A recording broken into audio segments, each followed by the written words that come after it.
Hello everybody, welcome back to the 3D Critic channel. My name is David and today I'm going to be giving you guys my performance review on the Nike Zoom Freak 5s. Now on Nike's website right now, they are retailing for $140. However, they are going on sale and they're going for a little over $125. So if you guys are interested in purchasing yourself a pair of these, I will leave a link in the description box below. Now starting off with the traction, you're going to get a full-length rubber outsole with a multi-directional traction pattern that is inspired by Giannis's logo. And on the back half, you're going to get a very aggressive vertical traction pattern that is made up of the smear traction that you see in the GT Cut 2s, and the overall performance of it is surprisingly good. When it came to lateral movements, it was really good when you were shifting from side to side trying to get open for a shot. And being a primary defender as well, I was able to stay toe-to-toe with anyone who I was guarding on the court. And with quick changes of direction, it is really quick in these as well. So I was really happy with that when it came to lateral movements. Vertical movements, it is really good as well. With hard stops, you were able to stop on a dime with these. And creating space when you're taking a step back shot. And getting a really quick first step as well. You're able to be reactive really quickly on the first step especially, and you are able to be really quick especially on hard cuts and getting open for a layup. When it came to dust, it was not that serious when I was playing in these. However, when it did collect up a good bit of dust, it does slide a little bit. However, it doesn't stick to the traction pattern, so one quick wipe and you should be good to go for a good bit. So at the end of the day, the overall traction setup for this was really nice laterally and vertically. Just be mindful, make sure it doesn't collect a lot of dust because it will build up, but with a quick wipe, you will be good to go. And on top of that, the durability on this traction pattern is really solid overall, especially in the back half with this smear traction. You're going to have multiple layers of this traction pattern in the back.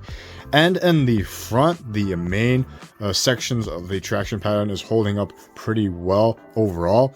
There is some signs of fraying in the high wear areas that you can see right here especially, and a little bit in the toe box, but it is very minor from what I have experienced so far. So overall, I would be good to go outdoors as well as indoors overall. And because of that, I'm going to give the traction a 9.5 out of 10. Now moving into the cushion, you're going to get a full-length Phylon midsole with a 4-foot air zoom unit. And surprisingly, there is no shank, but outside of this cushioning setup, it is surprisingly well because the 4-foot cushioning is really responsive overall. It was very reactive when it came to being really quick to being contesting with people's shots, especially, and trying to block people's shots as well down low.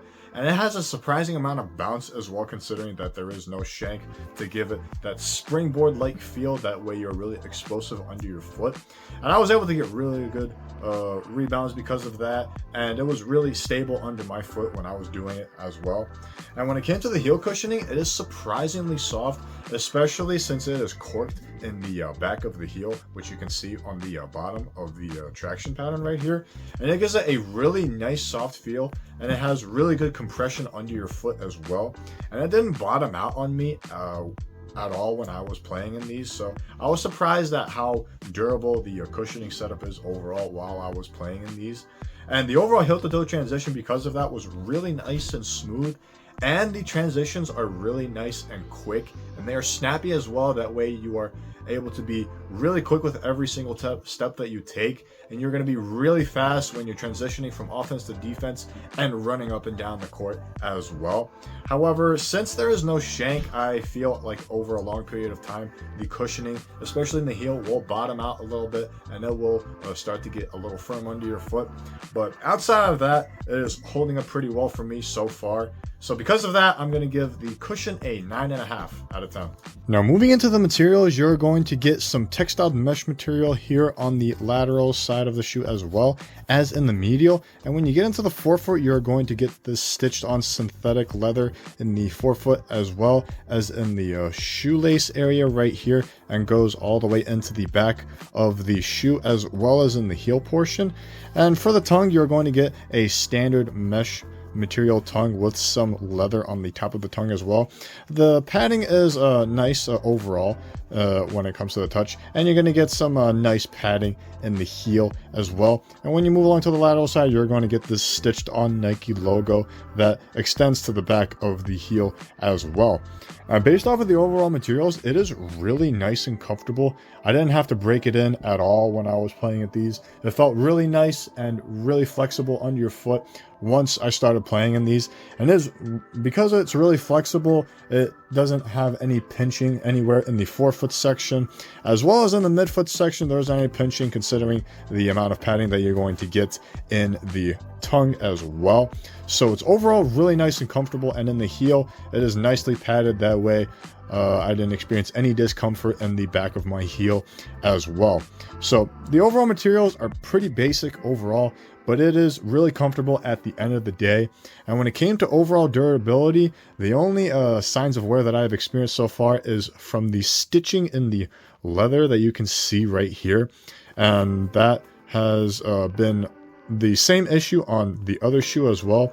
So this will probably be the first thing that will start to wear out on you overall. But at the end of the day, the materials for me gets the job done overall.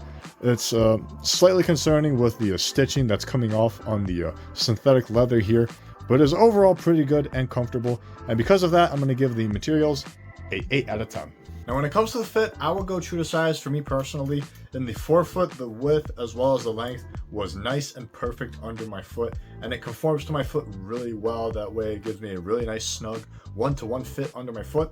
So if you have an average foot, go true to size. If you have a wide foot, go up half a size. And if you have a narrow foot, go down half a size as well. And because of that, I'm going to give the fit a 10 out of 10. And getting into the lockdown, because of the one-to-one fit that you get in this shoe, you're going to be locked down in the forefoot at all times, and you won't experience any movement in the forefoot because of that. And when you get to the midfoot, the lockdown system that you have here, you're going to have two pull tabs in the top of the shoelace area as well as in the bottom, in the lateral and medial side of the shoe right here, that goes all the way down, then straps the midfoot really well. That way you are well contained in the midfoot, and you won't experience any movement in the midfoot because of that. And with the forefoot lockdown, the midfoot lockdown, you aren't going to experience any heel slippage in the back of the heel, considering how low cut the shoe is overall. You will experience a little bit of heel slippage, but it's nothing major. And due to the overall lockdown in the midfoot and the forefoot, there is like little to no heel slippage as a result. So because of that, I'm going to give the lockdown a 9 out of 10. Now, when it comes to support, you're going to get a nice wide stable base from the outsole. However, you aren't going to get a shank plate in this, and as a result, you're going to get not really good torsional support overall inside the shoe. However, for lateral stability, you are going to get it from this leather Nike swoosh here that goes to the back and up to the material right here. That helps the material be more sturdy. That way it doesn't give out on you and prevent you from rolling your ankle. And you're going to have a lateral outrigger right here that you can see that is made from the bulge from the midsole, and you are sitting a little bit in this midsole right here, and as a result it'll help prevent the forefoot from rolling on you as a result when you put your weight down under the shoe. And when you get to the back, you're going to get a basic internal TPU heel counter that helps prevent the heel from moving side to side inside the shoe. Now, from my experience, in terms of the support for what you get, it's actually not that bad considering the lack of the torsion stability that you are going to get here without the shank plate. It is stable enough, especially from the wide stable base, as well as the lateral support from the outrigger, as well as the midsole and the leather material get on the lateral side of the shoe. It helped me be really stable under my own 2 feet, and I didn't experience any ankle rolls, especially on a flat surface. However, due to the lack of a shank plate, the more pressure you put when you're doing lateral movements especially, it will eventually cave in on you a little bit, especially on the material side. So make sure you don't put too much strain on the shoe itself, and as a result you won't experience any ankle rolls in that department. But at the end of the day, in terms of a minimalistic approach based on the support, it gets the job done overall for me, and because of that, I'm going to give it a 8 out of 10. So to wrap things up for you guys, I am genuinely surprised by the performance of the Zoom Freak 5s, especially in the traction. The grip is really good regardless of the cord condition. It is really grippy from a lateral standpoint and a vertical standpoint. You are really quick in this overall, and based off of the cushion, it is really nice and responsive and really soft considering how minimalistic it is overall. Especially with the materials, it is nice and comfortable, and it provides you adequate support overall to make you be really active on the court overall and not break the budget as a result with other shoes that you're getting, like the LeBrons as well as the GT Hustles. In my opinion, the Freak 5s are better than the GT Hustles in my opinion, and very similar to the Ja 1s in a cushion standpoint because it is really identical to the Ja 1s. So it is a really good shoe, and I would absolutely recommend it to you guys. Once again, I'm genuinely surprised by the Freak 5s in terms of performance overall, and it's an easy recommendation for you guys. And this is my review of the Nike Zoom Freak 5s. Thank you guys for watching this video. Leave a like if you enjoyed it. Comment down below on what you think of the Freak 5s, what your experiences about them that you've had so far, along with any other questions that you might have for me as well.